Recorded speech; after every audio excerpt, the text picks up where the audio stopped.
Hello everyone, this is Black Bear Senpai speaking, and welcome to the coronation, the beginning of this channel. Well, other than the other videos I posted here, we're not going to really worry about that, but this is going to be the beginning of the Chainsaw Man reviews right here on Black Bear Senpai 2. Yes, you heard it right. The most creative name in YouTube history has been made and is now being used as a conduit for me to talk about one of my favorite manga of all time. Yes, Tatsuki Fujimoto's masterclass is Chainsaw Man, but now we will call it Chainsaw Man Part 1 because today, Part 2 of Chainsaw Man has released. I know I'm very late. I get it. I'm way past when the chapter had came out officially on the Shonen Jump app or Viz Media.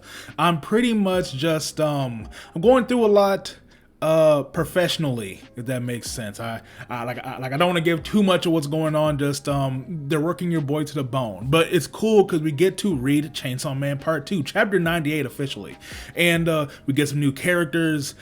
We get what seems to be one of the four horsemen devils, which was something that was always kind of teased in Chainsaw Man Part 1, and it seems to be that we're going to start off right with that. That's how we're going to begin this. But if you guys like content like this, if you know about Chainsaw Man and you know about Black Bear Senpai, the first channel, please like and subscribe. I'm going to keep this up. Again, I love this series itself, so this is pretty much out of passion almost directly. And if you have friends who will be into Chainsaw Man, or you want to just grow the community here as well as far as like both of my channels, just go ahead and share the videos. That would be great for me, and I'd highly appreciate it.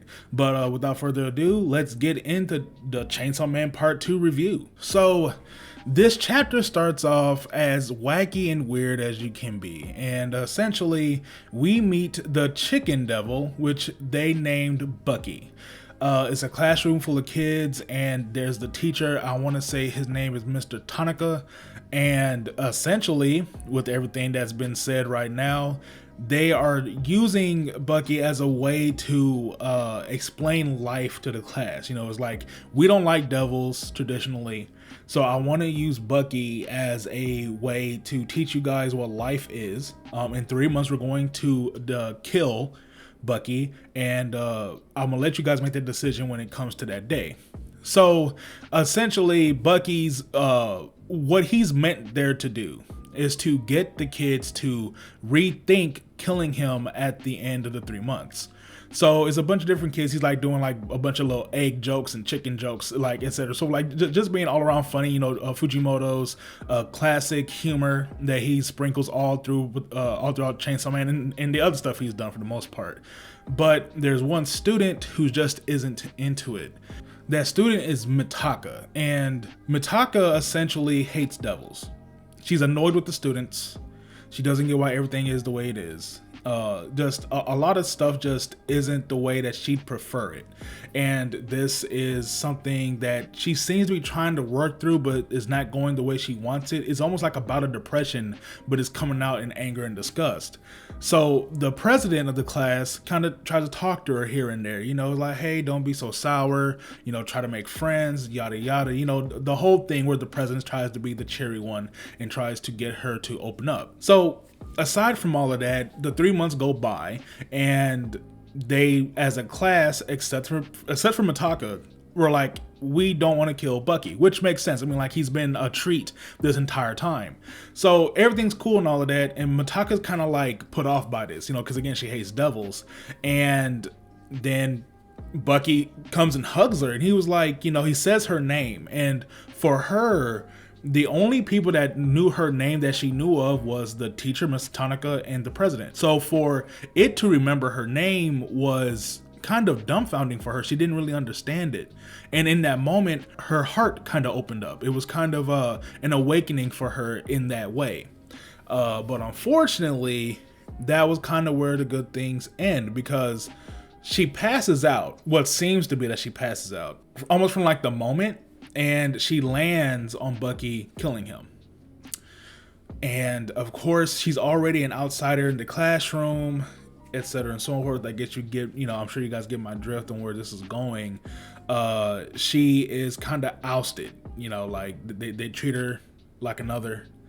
It's a very hard thing for her to deal with. She cries in bed a couple of times, just kind of saying that she wants to die. Again, like this depression bubbling up because she can't relate to anybody. She feels alone, and the only people that she does have, she also feels are judging them. So finally, the Mr. Tanaka president and Mitaka decide to go to Bucky's grave, and as they go over to the grave, they kind of are having this conversation. It's like, hey, don't worry about it. Things are going to get better. Don't, like, just don't fret. There's always another day coming. I'm paraphrasing, definitely. But then President stops and starts to mumble a bit, and then she starts to say, like, you always do this.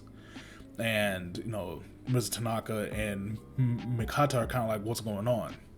And essentially, President has made a contract with the Justice Devil, and within this we find out that she is trying to get the love of Mr. Tanaka for herself because he's sleeping with her. Mind-blowing thing right there. Again, I saw someone's comment on a forum I was reading earlier, and they were like, here I go reading, good old Chainsaw Man, thinking it's going to be all, fun and games, forgetting that Tatsuki Fujimoto is an insane patient. That's essentially what we got here. He's sleeping with her. Of course, very disgusting, very immoral, but she has essentially fallen in love with him. So she uses her new devil form to attack Mikata, who has no way of defending herself. No way at all. And as she is about to die, this this almost furry dark thing appears on top of the traffic light. And it says that if you want to continue living, listen to what I have to say. And it's a devil, but we find out that it's the War Devil. And the War Devil fuses in with Mitaka. And this is kind of where things get crazy. Her ability is out of this world. Fast, strong. She was able to take Mr. Tanaka's head and spine and make it into a sword almost out of nowhere. And again, like, this is like first fight, just off the beaten path, just like right there, boom. And essentially she makes quick work of them, and as she sits on her blood and guts throne, she says that she's going to make Chainsaw Man throw up the nuclear weapons. And this is a callback to the whole thing where when Chainsaw Man eats a devil, that concept of the devil goes away forever. So one was nuclear weapons. He had ate the nuclear weapons devil and no more. So again, the War Devil's plan was to make him throw up the nuclear weapons devil. Again, it's little things like that is very interesting and very specific to a series like Chainsaw Man. So now this abstract idea that was presented in Chainsaw Man Part 1 seems to now be the main focus of Chainsaw Man Part 2. That's not to mention, again, like we have the 4 Horsemen Devils, we have the Primal Devils that's probably going to come back up in this as well, to be more of a situational thing. And to I guess go back, the video is kind of getting a little long, so I don't want to go too much farther, but as far as Mitaka is concerned, she also hates Chainsaw Man. And I can't off rip, I would go back to my phone and see what it is. I don't want to do that. Again, it's been a long day, just, we'll get better, I promise. This is not going to be the usual for the channel, especially with such a long chapter. It's a lot to talk about. I'll probably make another video on this anyway. But she hates Chainsaw Man for a very specific reason, and because of that, I think that's why she was so easily able to take in the War Devil, because they have the same path. If I do make a comparison, it's almost like Gore, right? Gore, whether or not you're talking about Love and Thunder or you're talking about the comics, his vendetta against the gods is also the Necrosword's vendetta against the gods. So this is kind of this kind of infusion of ideal is what makes it so easy. I think that's why it worked so well in that moment. That might come into play a little later on, how they both had the same goal and plan and intention. So it allowed them to really fuse in together. Same thing as with Pochita and Denji, as far as Denji living on his life. So I think that's kind of where it's going. I think there's going to be a very meta thing going on in Chainsaw Man Part 2, at least if the first chapter is to give anything. I'm really excited to be able to go on this journey with you guys, like so excited. But yeah, this was Black Bear Senpai speaking. Again, subscribe Black Bear Senpai 2 for all your Chainsaw Man needs. And yeah, I hope you guys have a great day.